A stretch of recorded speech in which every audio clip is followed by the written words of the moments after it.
Assalamualaikum warahmatullahi wabarakatuh. Perkenalkan, kami dari rombongan A2 Grup B, Paralel A, ingin mempresentasikan mengenai praktikum pembuatan media dan penanaman jasa training. Pertama-tama, perkenalkan, nama saya Bimantara Hidayah dan MPM 18, dan di sebelah saya ada partner saya, silakan. Perkenalkan, nama saya Dita Matris Nandan Putri, NPM 19. Baik, selanjutnya kami akan memaparkan dengan PPT. Silakan, Dwika.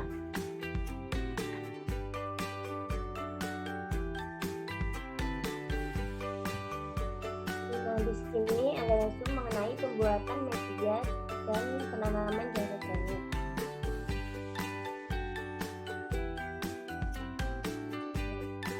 Pengertian media.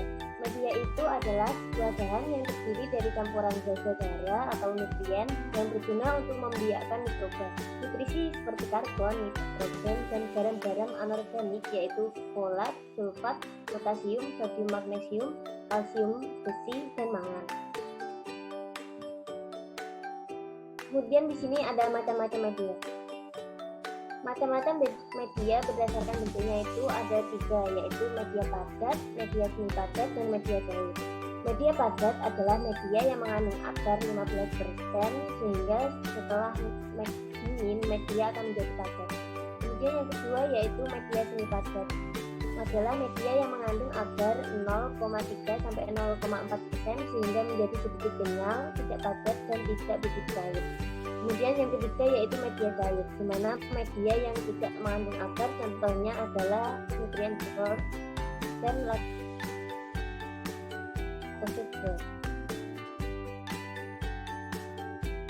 Di sini ada macam-macam media berdasarkan komposisi. Yang pertama yaitu ada medium sintetis, yaitu media yang komposisi zatnya diketahui jenis dan tekanannya secara pasif, misalnya yaitu glukosa dan glukosa agar. Kemudian yang kedua yaitu medium semi sintetis, yaitu media yang sebagian komposisinya itu diketahui jenis secara pasif, misalnya PDA yang mengandung agar, prosa, dan ekstrak kentang. Kemudian yang ketiga yaitu media non sintetis, yaitu media yang dibuat dengan komposisi yang dapat diketahui secara pasti dan biasanya langsung diekstrak dari bahan dasarnya.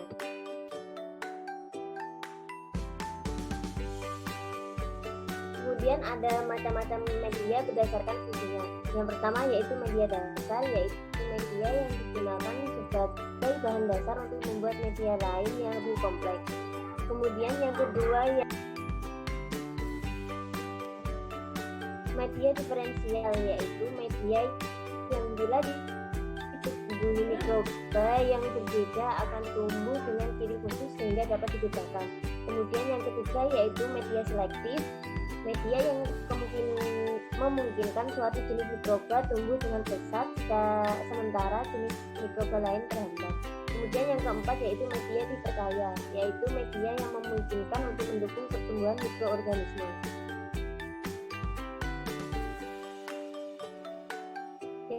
Yang kelima ada media peremajaan, yaitu media umum yang mengandung bahan tertentu yang dapat menghambat pertumbuhan bakteri tertentu tapi di lain pihak sebaliknya. Yang keenam ada media identifikasi, yaitu media yang digunakan untuk identifikasi mikroba, umumnya ditambah substansi tertentu yang menjadi indikator.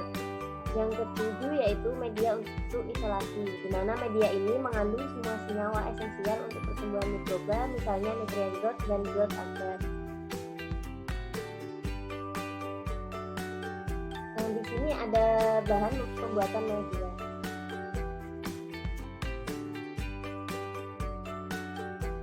Di mana yang pertama adalah bahan dasar, yaitu air, H2O sebagai pelarut, dan agar dari rumput laut yang berfungsi untuk pemadat media. Gelatin juga memiliki fungsi yang sama seperti agar. Silikat gel yaitu bahan yang mengandung natrium silikat yang fungsinya juga sebagai pemadat media, nutrisi atau zat makanan. Kemudian yang kedua yaitu bahan tambahan. Bahan-bahan tambahan yaitu bahan yang ditambahkan ke medium dengan tujuan tertentu. Misalnya phenolate yaitu indikator asam basa ditambahkan untuk indikator perubahan pH akibat perubahan asam organik hasil metabolisme. Antibiotik ditambahkan untuk menghambat pertumbuhan mikroba non-target atau kontaminan. Nah, di sini ada syarat-syarat pembuatan dari media.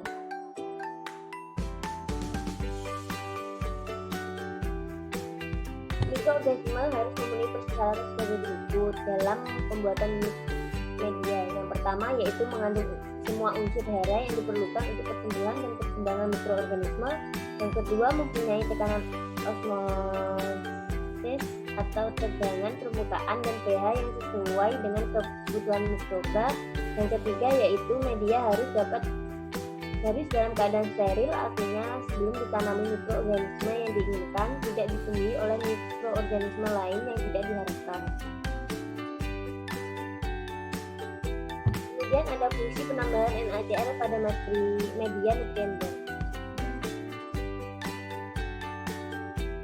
Fungsi dari penambahan NaCl pada media nutrient ini yaitu sebagai bahan yang mengembangkan tekanan osmotik sel mikroorganisme pada media tersebut. Jika tidak ditambahkan garam, maka air yang terdapat dalam medium tersebut itu akan masuk ke dalam sel, sehingga sel akan mengalami fosfolisis. Penambahan garam bertujuan agar kondisi mediumnya akan isotronik. Penambahan NaCl ini tidak boleh terlalu sedikit maupun terlalu banyak. Kemudian di sini ada ciri-ciri kerusakan pada media. Untuk yang pertama yaitu media memiliki pH yang tidak sesuai. Kemudian yang kedua, warnanya tidak normal. Yang ketiga, terbentuknya endapan. Yang keempat, selektivitas yang rendah. Dan yang kelima adalah kontaminasi. Kemudian di sini ada prinsip dasar pembuatan media. Dalam menyiapkan media pertumbuhan bakteri, media tersebut itu dituangkan ke dalam wadah-wadah yang sesuai seperti tabung reaksi, cawan Petri, atau labu yang disterilkan sebelumnya. Praktisnya, semua media itu secara komersil dalam bentuk bubuk dalam penggunaannya dapat dilakukan. Itu selanjutnya akan dilanjutkan oleh rekan saya. Baik, selanjutnya akan saya lanjutkan. Selanjutnya di sini ada kegunaan dari media. Media berfungsi sebagai tempat tinggal, sumber makanan, dan penyedia nutrisi bagi mikroorganisme yang akan dibiarkan pada media titik. Selain itu, untuk membiarkan dan menyimpan mikroorganisme dalam waktu yang lama. Media juga digunakan untuk mempelajari sifat-sifat pertumbuhan mikroorganisme, didik, serta pada kedokteran untuk pembuatan antigen dan lain-lain. Selanjutnya di sini ada perbedaan media dasar dan media inokulasi. Untuk media dasar sendiri adalah suatu bahan yang terdiri dari zat-zat hara yang berguna untuk membiarkan mikroba yang dengan mempergunakan bermacam-macam media dapat dilakukan secara isolasi, perbanyakan, pengajian sifat fisiologis, dan perhitungan jumlah mikroba. Sedangkan untuk media inokulasi adalah media yang digunakan untuk membunuh atau memperbanyak kultur murni dengan inokulasi bakteri dengan metode cawan gores dan metode tabur, serta metode tusuk dengan mengambil biakan murni untuk dikembang biakan. Selanjutnya di sini ada kegunaan dan fungsi dari jasa training. Yang pertama, banyak digunakan dalam proses fermentasi. Yang kedua, sebagai adiktif makanan. Yang ketiga, sebagai pelindung makanan non-fermentasi, contohnya pada daging ayam. Yang keempat, ada bakteri Acetobacter untuk membuat asam cuka. Yang kelima, bakteri Saccharomyces pada fermentasi roti dan bir. Selanjutnya di sini ada inokulasi dan inkubasi. Inokulasi sendiri adalah pekerjaan memindahkan bakteri dari medium yang lama ke medium yang baru dengan tingkat ketelitian yang sangat tinggi. Sedangkan untuk inkubasi sendiri merupakan proses dalam memelihara kultur mikroba dengan mempertahankan suatu suhu tertentu agar bisa bertahan hidup dalam jangka waktu tertentu. Untuk melihat perkembangan bakteri, titik mikroorganisme yang ada di dalamnya pun tidak ditaruh sembarangan. Ada cara tersendiri yang dilakukan, yaitu diinokulasi titik pada media padat atau cair, agar pertumbuhannya bisa terlihat secara jelas dan bisa tumbuh lancar juga. Selanjutnya di sini ada macam-macam metode inokulasi jasa training. Yang pertama ada metode tebar, setetes inokulum. diletakkan dalam sebuah medium agar nutrien dalam cawan Petri dish, dan dengan menggunakan batang kaca yang bengkok dan steril. Inokulasi itu disebarkan dalam batang yang sama, dapat digunakan menginokulasi. Yang kedua ada metode tusuk, meneteskan atau menusukkan ujung jarum OC yang di dalamnya terdapat inokulum kemudian dimasukkan ke dalam media. Yang ketiga ada metode gores, inokulasi digores di permukaan media agar nutrisi dalam cawan Petri dengan jarum berpindah. Selanjutnya ada setelah menanam jasa training, Petri dish mengapa dibalik?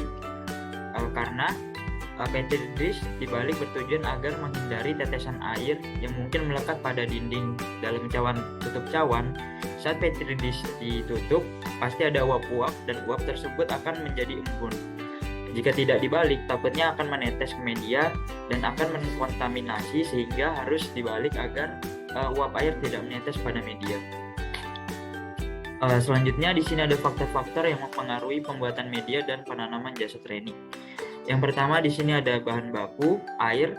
Air yang digunakan sebagai bahan baku pembuatan media dapat memakai air destilasi.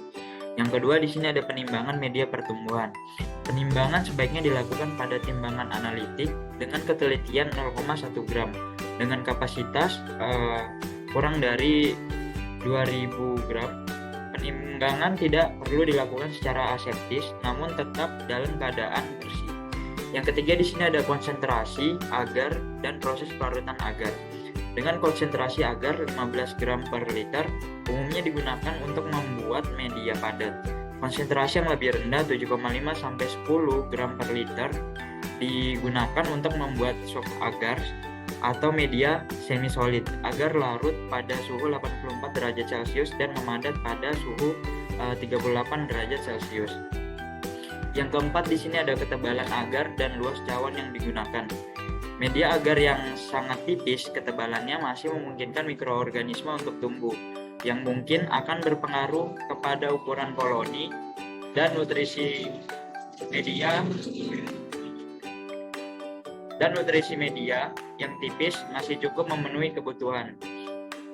Yang terakhir di sini ada pengaturan pH. pH sebaiknya diukur sebelum sterilisasi pada suhu 25 derajat Celcius sesuai ketentuan pH menggunakan pH meter.